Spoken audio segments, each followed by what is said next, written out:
so that's a good question. Like I said earlier, internet is a two-way street. Let's just say I'm looking and following from the FBI end, the ISIS recruiter, and you contact the ISIS recruiter, and then you ask them about ISIS. That's fine. Until you start saying, how can I join your cause, and how can I conduct an attack here or there, and how can I travel to Syria to help you? That's where you cross that line, sir. Next question, what about Steve?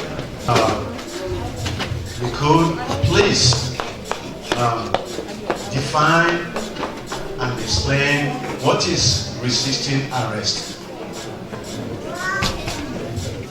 Well, resisting arrest is mainly if the officer asks you to do something at the time and you do not do it, that could be considered resisting arrest.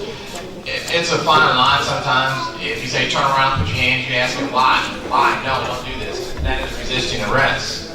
So that's why I say just comply. Whatever officer asks you to do, just do it. Fight the battle another day if you need to involve. But whatever that officer asks you to do, just do it. Because you're not going to win that battle on the street.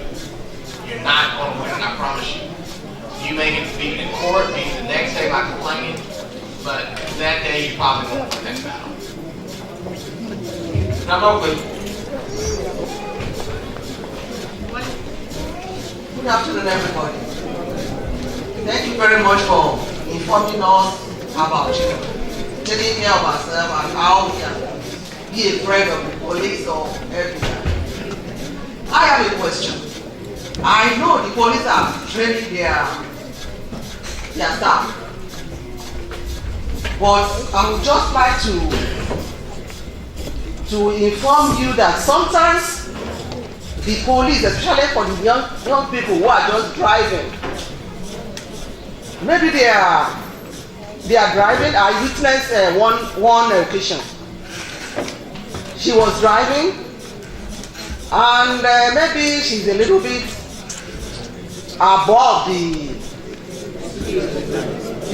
limit something speed limit. They stopped the lady. She stopped, and the police came and said that you are really driving on 35 speed limit, and you are driving on 41. But when the police write the ticket, he had 51 on the ticket, and the lady said that now that you stop me, you said it's 41. How does it become 51? So the man was furious. I have to calm the lady down that, just take it easy. I want you to really address our young ones here. In that case, how do you act with the police? Because they are eager to argue, to say, no, what advice do you have for our young ones? Because we don't want them to be in trouble. Thank you. It goes back to what I said when the gentleman asked the question. You have to comply. But something the younger generation can do, or older generation also, you have a cell phone with you. Record it. Record it. And that's for your benefit. Before they walk up to you, have it on, just record it. That's not against the law. So just record the traffic stop. Just like you record it, you record it. That covers you because that's your protection. But a lot of the younger generation are upset, and we know why. You have bad cops, but every cop isn't bad. But when you get stopped by a police officer, you already have an attitude because you're being stopped. Nobody likes to get stopped. So right there. But it's a respect issue. And it goes both ways. Because for every action, there's a reaction. So I would just say comply on the traffic stop, record it, And if he said 41 at first, bring it to court and just show the judge. Because that's your, the video is for you, your protection. Part of my job is my partner and I go out and we train law enforcement officers on media issues because a lot of departments don't have the money for that. So we go out and many officers do not know that it is totally legal for you to record your interaction with them. And we have seen many, and we show them in the training, where the officers are saying, turn off that phone, but they always lose. The officer who tells you that you, now, if you're standing inside the crime scene and it's clearly marked, don't come in, yeah, and they can tell you to get out, but they cannot tell you do not record. You are absolutely, well, as long as you're standing in a public place and not inside the crime scene, or you're not going to get yourself shot. There was one lady, they were going to arrest like a motorcycle gang member who had just killed people, and she was standing on the guy's front lawn, and you know, if bullets started flying, she was going to die. But instead of asking her to move, they told her to turn off her phone. They should have just told her, you're not safe here, move. But if they tell you to turn off the phone, don't turn it off. Keep recording as long as you're standing in a legal place. And most officers are now learning how embarrassing it is when those films come out and the officer just couldn't be more wrong.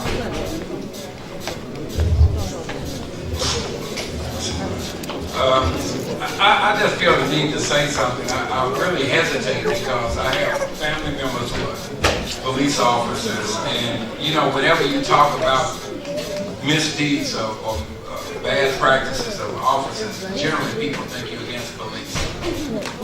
And I'm going to address the elephant in the room. The reason that we even having this conversation is because black people get treated different than white people. I've seen too many cases. I grew up with this, so I'm really incensed sometimes when I listen. You know, I have to educate all my sons early in life how to survive being stopped, what to do, how to act, how not to be angry, etc. when other people can express those things. Now, I do agree 100% that you have to respect the police. And I do agree that when you're out there, you're not going to win. So, you know, we want to see our kids come home alive. And we don't want to have to visit them at the morgue. But the overwhelming issue that we have to deal with as Muslims, and you have to understand what is happening. So you can glean some information from this. In them early years, in the 50s, in the 40s, in the 60s, in the 70s, etc., black people had so much bad press, so much negative prejudice, that it tainted the entire society in terms of their view. That's why it's easier to try you in court. That's why it's easier for people to get away with things when they hurt you. Because there's such a negative view of who you are that before you get to court, you've already been tried. So nobody believes that you're innocent until proven guilty. You're guilty and you have to prove it. You have to prove your innocence. So we have to deal with the overreaching issue. That's why I said we need our own media. That's why I said that Muslims need to be concerned about comments that people are making, because those comments have teeth. It may not have teeth in terms of somebody killing you, but they will kill you in the society in terms of what they think about you. So we have to start combating that, and we have to be smart, because it's reaching into every aspect of this society. It did it for us. Even black people don't believe that we are not guilty. You know, if I go to court right now, somebody say, well, he beat his wife up. They say, yeah, he looked like he could have done it. You know, this is the way it goes. Now, it's funny, but it's not funny when you have to go to court and you're sitting up there and somebody's accusing you of something you know you didn't do it. And then you have to shell out lots of money. So I hope I'm not talking against law enforcement. I mean, you know, I got family members who are police officers. My aunt was the first woman police officer in my hometown, etc. So I'm not against the police. We should be with the police. We should be. And as far as informing, you know, If somebody is gonna blow something up, kill somebody, you call him. All right? But when we say informant, this is a stigma that goes back. You know it happened. The FBI was out to get all the civil rights people, and that stayed with us a long time. All right? That was under Hoover. You know, that was an ugly, ugly time. But when we talk about informants is one thing, provocateurs, people that come in and try to provoke our young people to saying something crazy. Or they come in and I've seen them do it. I've been a witness and there have been people to do that. That's what we're concerned about.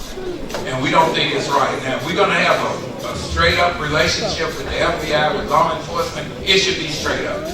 You should trust us. If you don't trust us, then go ahead and send in people to provoke or whatever. But that's the, I hope I didn't want to insult nobody, but I had to bring this up because I think we're dancing around it. We get treated different, and it's something we have to deal with. Just like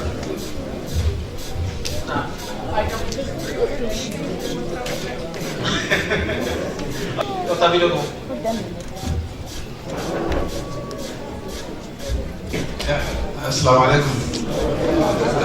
My question would be just a follow-up on the question regarding how do you react to the police when you're stopped. It appears the response is talking about, I heard we can record. But what I understood was something different. When you are stopped by the policeman, your hands should be visible. Should be visible. You don't try to reach out to anything. And then you listen to the instruction from the police officer. So I hope you want to clarify. Is it the person, because the clarification I heard again was if you are not in the crime scene. So you're talking about somebody who is a bystander, somebody who is somewhere out of where the police is operating, has the right to record. But is it understood by everybody that way, or it's understood that you, because the question was about the traffic offense, and then there was a misunderstanding between the officer in terms of the speed limit and the driver. So we're saying one of the proof would be that the guy can record. So we want to clarify that. Does he have the right to record? But if he's trying to reach out to his pocket doing something, the police officer might think he's trying to reach out for a gun and might be attacked or killed.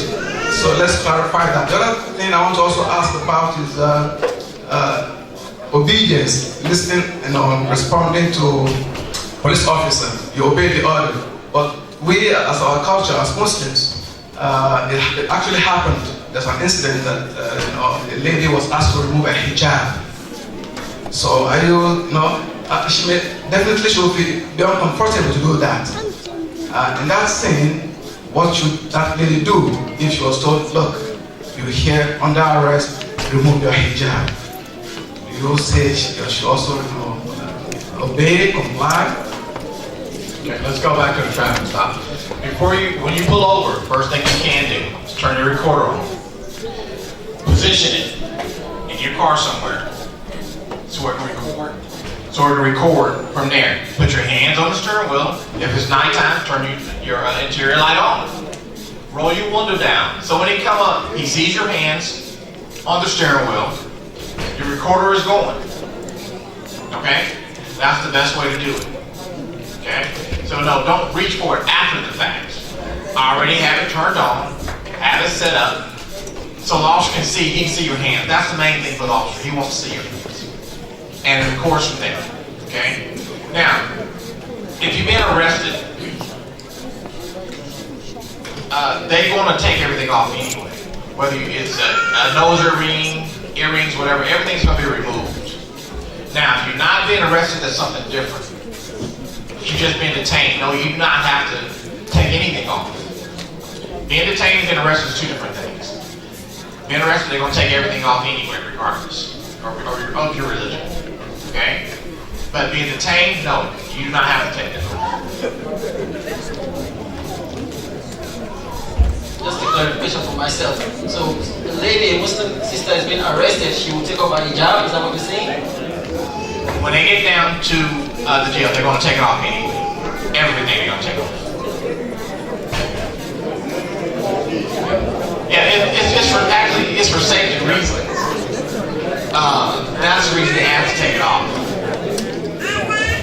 anybody gets arrested, now we're not saying, if they ask you if you'll come in and talk, you're not arrested. But if you're arrested, you can't wear a belt into jail because you could hang yourself with the belt.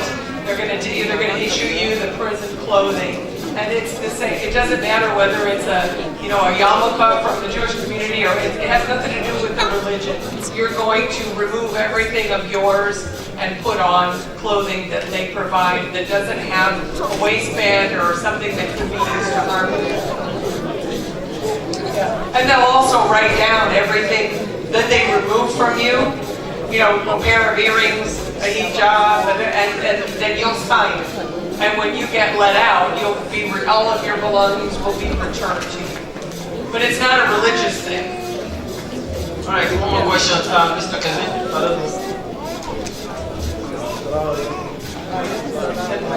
Going back to the question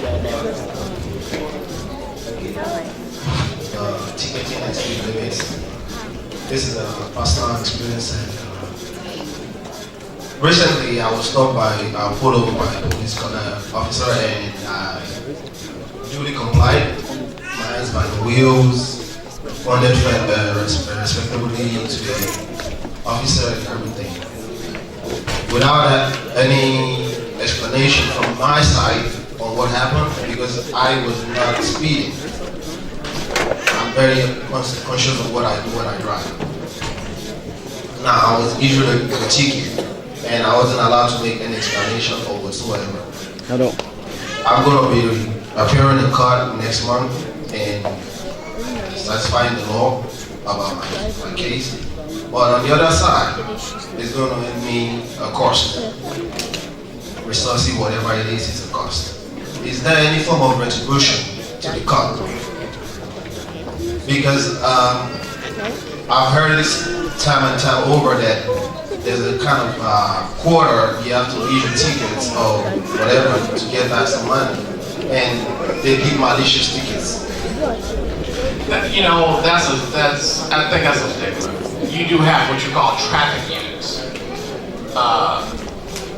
It's not necessarily a quota. Quota is actually against the law. For a department to put a quota on, you have to write 20 tickets per day or 15 tickets per day. That's actually against the law. Certain officers will try to make a certain goal for that day, but that's on them. And as far as you going to court, that's where you fight it in court. You can sue an officer. You probably waste more of your money trying, because the officer, lawyers are going to be free. But you can try. I'm not saying you can't. You can sue anybody. But what I'm saying is this: you may be wasting your time. I'm not filing. So, but you can't fight the ticket in court. That signing the ticket, not pleading guilty, is just promise to appear in court.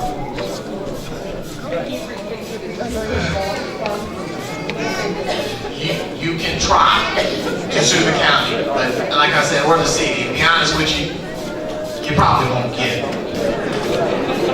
Well, to my contribution to my brothers and younger sisters, you're going to see this. We call it life is unfair. Life is not fair. Sometimes we joke about it. We call it BWI.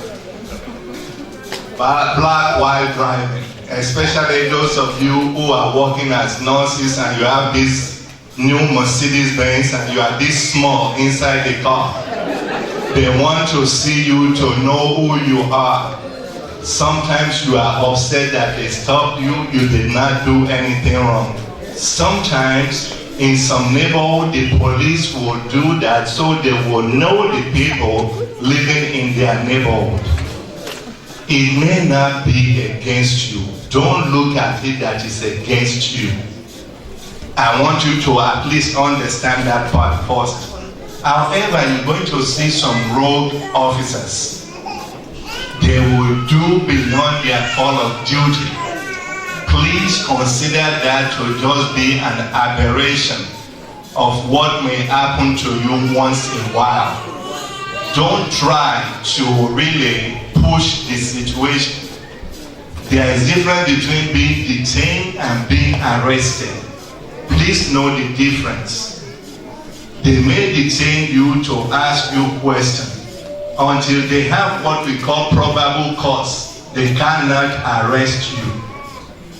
Therefore, you're going to go through some of these steps, and my brother, you're going to experience some nuisances that we have gone through around here in those younger years. I came to this country in 1976, and I can tell you, we've seen so many things here. Therefore, if you feel that you've been not fair to, put your faith in Allah. Welcome to the real world.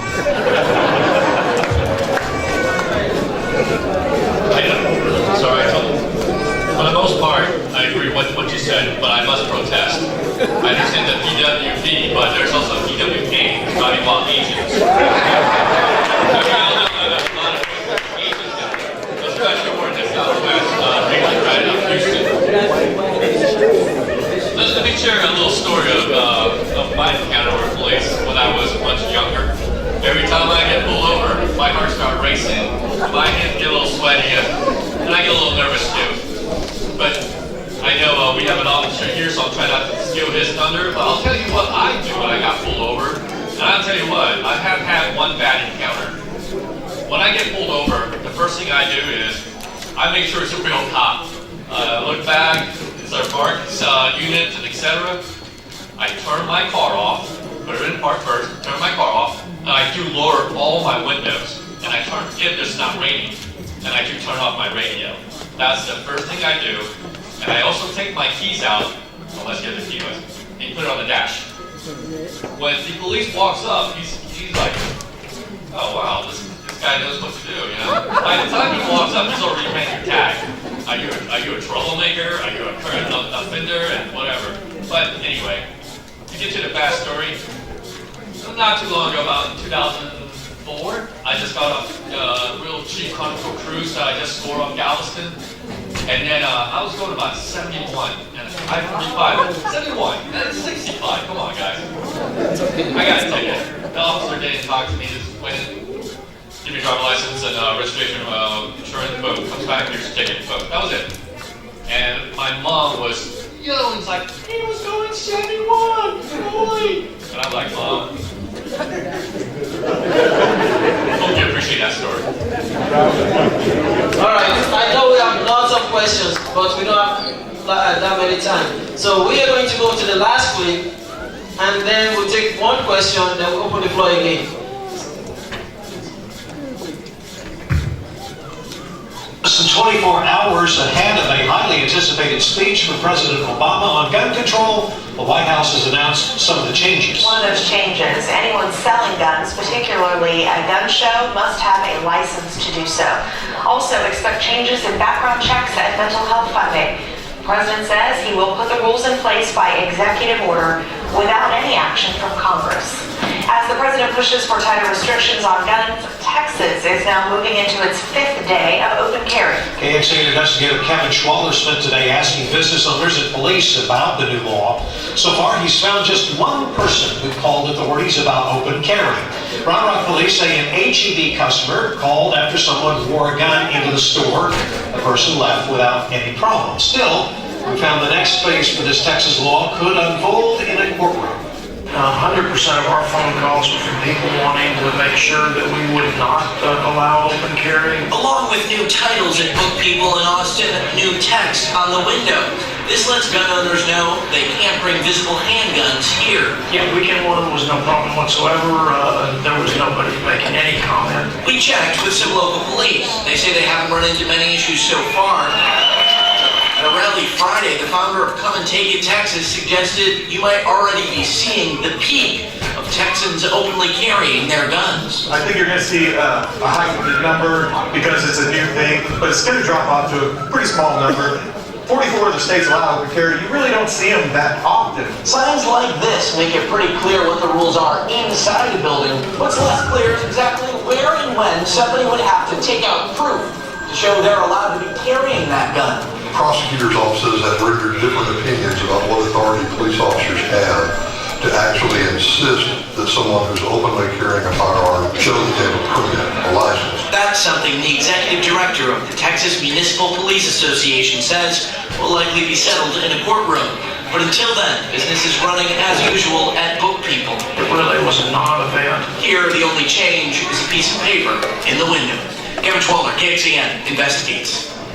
We also checked with the Department of Public Safety and Austin Police. Both agencies say there were no problems related to open carry this past weekend. Well, even without those posted signs, Texas law prevents people from carrying guns open or concealed into certain areas. Those include places you would expect like schools and jails. Also on the list, restaurants with at least 51% of income coming from alcohol sales. You also cannot carry your gun inside a sporting event, amusement parks, churches, synagogues, or other places of worship. Carrying a gun, where prohibited, can get you into jail for a year and cost you a $4,000 fine. Last year's campus carry law, making it legal to carry concealed handguns on college campuses, takes effect in September. All right, before I ask the question, I just want to give the community a feedback. I know recently we talked about the open carry and signs. We recently purchased our sign. After a month, do you have a copy of the sign? Let's show our people the signs. Now, I'll go to the question. The question is a merger between open carry and terrorism. So the question is this. If one is dressed as a Muslim or looks Muslim and he or she is carrying a gun, that question is from Sister Salaka. Alright, so he's dressed like he or she is carrying a gun. Does that make them automatically suspect of terrorism? What if someone reports them out of mischief? How does Texas open carry law help us or makes us feel safer as Muslims when we sometimes are targets or feel like targets of Islamophobia? Well, that's an easier question. You know, let's be honest. Open carry is not for everybody. You know, the law says you can, but let's be honest. Open carry is not for everybody. Just because the law says you can don't mean you should do it. But if you insist, people are going to call on you and report you. So you probably going to get stopped by the police, asked 100 questions, even though you may have a license. I'm not for it. As far as law enforcement, I'm not for it. To me, we're going back to the Wild Wild West, carrying guns under your hip. Now, the area I'm over now, I work for Precinct 5, it's a predominantly white area. Say in Katy, you can be a black man dressed up in a suit and walk down there with a briefcase. You're going to get called on. Just a suspicious person. And that's normal. Just imagine, now you're carrying a gun on your side. They're going to call on you. Open carry is not for everyone, but you have the right to. But understand the stigma that comes with it. But you do have the right to. And people will call, and if they call the police at that point, we'll come and investigate. They'll stop and ask you, do you have your license? That's fine, and you're free to go. But people are going to call. And I just had this conversation with our neighbors. I don't like open carry because it's not smart. If you're carrying a weapon to protect yourself, wouldn't you want that to be a surprise to the bad guy? Do you really want him to know when the guy comes in to rob the restaurant and he sees you're the first person he's going to take? You've lost your tactical advantage by showing your weapon. So I would never do it. I was very much against it. I actually expected to hear all kinds of stuff, and I have to say I'm very pleased. It's been very great. It shows that Texans are a little bit more common sense than maybe even I was giving them credit for. I have not heard a lot of stories of real knuckleheads out swaggering around, but from a personal safety standpoint, I intend to carry until I'm 100 years old. But I will never have it out on my hip so that you know I'll be your worst nightmare when you come in to rob my restaurant, but you're not going to know. I think it's meant to be concealed.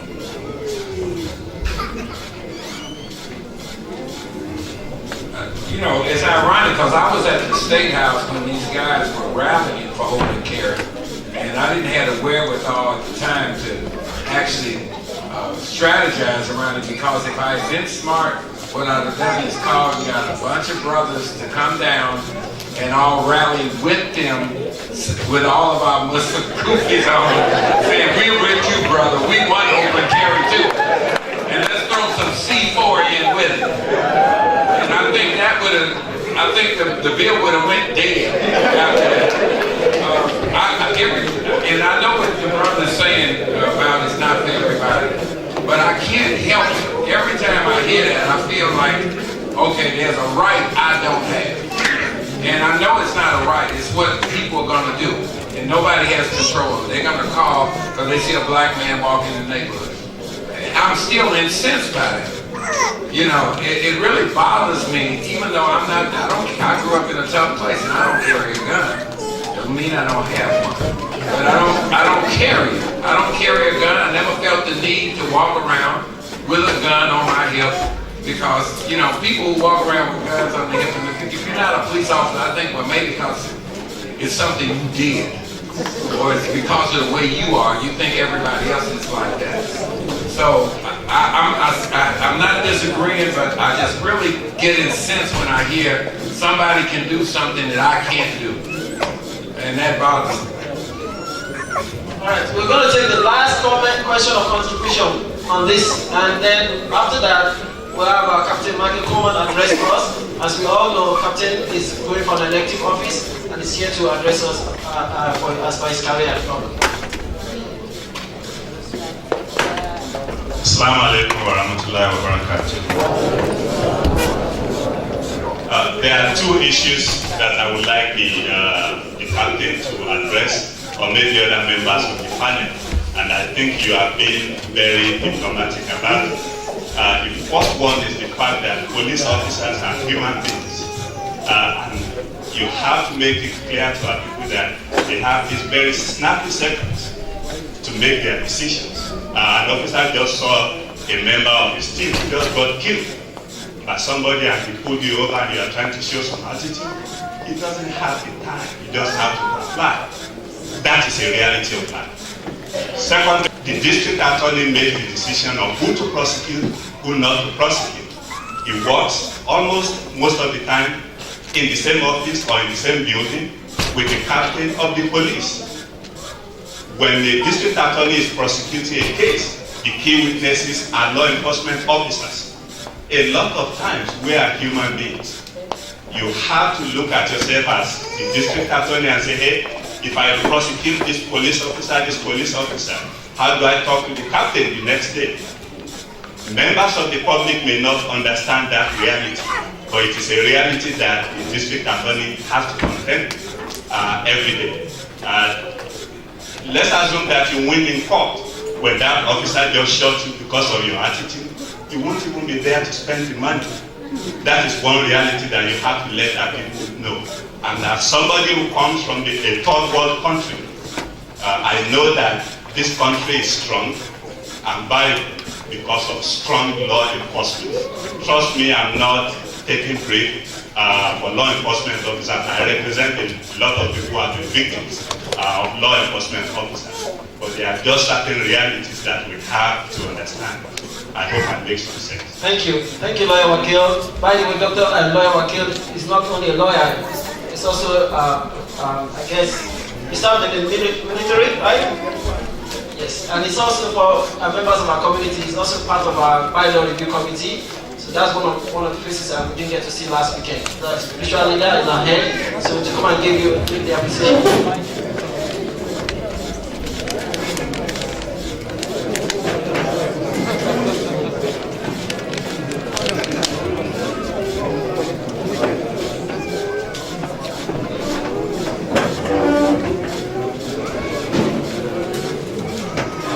Thank you very much for coming. Starting from my brother, Mustafa, Tent Lloyd, and the captain, and our sister here. I think we met before at the main center. Brothers and sisters, we've learned a lot. part of what we've been saying before, that Islam is the religion of peace. Islam is the religion of mercy. That is what Prophet Muhammad taught us. To be merciful, to be kind, to be gentle. Remember the story of the lady that Prophet Muhammad said that she was sent to the hell just for what? Just because she incarcerated a cat until the cat died. Prophet Muhammad said that she will go to the hell. And Prophet Muhammad told us about another gentleman that took care of a dog, the dog that was thirsty. This is Prophet Muhammad showing us how we should be merciful, even in dealing with animals, even in dealing with the dog. That we Muslims, we are not allowed to live with the dogs. And Prophet said that a man entered into the Jannah by him taking care of the dog. When the dog was thirsty, and the man too was thirsty, the man drank the water and he saw the dog. Oh, this dog is thirsty. And he fetched water for the dog. Prophet said that he was given the certificate to the Jannah, to the paradise, just for doing that. See how merciful Islam is. And Allah subhanahu wa ta'ala says in the Quran, for we the believers, لا ينهاكم الله عن الذين لم يقاتلوكم في الدين ولم يخرجوكم من دياركم أن تبروهم وتقسطوا إليهم. Allah subhanahu wa ta'ala says that it is not forbidden for you, being that you are Muslims, to be nice, to be kind, to be gentle in dealing with other people, in dealing with your neighbors. So far they do not wage any war against you. So far they are not chasing you out of your religion, out of your houses. This is Islam. Islam is not a religion of terrorism. No. Islam is a religion of peace. Prophet Muhammad also said that, Irhamu man fil ardi yarhamukum man fis sama. Be nice, be kind, be merciful to those that are on the earth. Allah subhanahu wa ta'ala, God Almighty, will be merciful with you. This is Islam.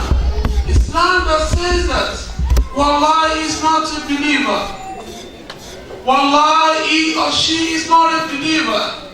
They said, who, O Messenger of Allah? And Prophet Muhammad said that, Man la yu'minu jaruhu bawa'ika, is the one that his or our neighbors are not saved from the works of his hand. And Prophet Muhammad also said that, Al-Muslim man salma al-Muslimuna min lisanihi wa yadihi. The Muslim is the one that other Muslims, they are saved from his hand and his tongue. To show us that Islam is a religion of peace. And regarding the Islamophobia, as Muslims, we don't need to fear anybody. Let the media say whatever they want to say. You just have to have the belief in Allah subhanahu wa ta'ala. Continue to have your strong belief. Continue to worship Allah. Continue to practice your deen. You just have to fear Almighty God, not human being, and do the right thing. We have to do the right thing. And this is what we have to be reminding ourselves, especially our children, do the right thing. Know the type of friends that go by the law, respect the law. We have to respect the law of the land. Yeah, we have to respect it. I cannot say that I'm a Muslim and I will go against the law. No. The Quran says, Ati'u Allah wa ati'u Rasul wa ulul amri minkum. Follow the teachings and the guidance of Allah and the teachings of the Prophet and respect the law of the land. Respect what? The law of the land. If The law of land says don't touch anybody. I can't say that, Mr. Carlos, you can find a woman. They say, where you go today? Easy. Don't talk bad. You can abuse somebody, and I will charge you to the court. He abused me. What? He talked bad. Oh, you can easily go to jail. That is not hatred or whatever. You just have to go by the law. May Allah subhanahu wa ta'ala continue to make it easy, continue to guide us, increase us in demand, and answer our prayers. Once again, thank you for coming.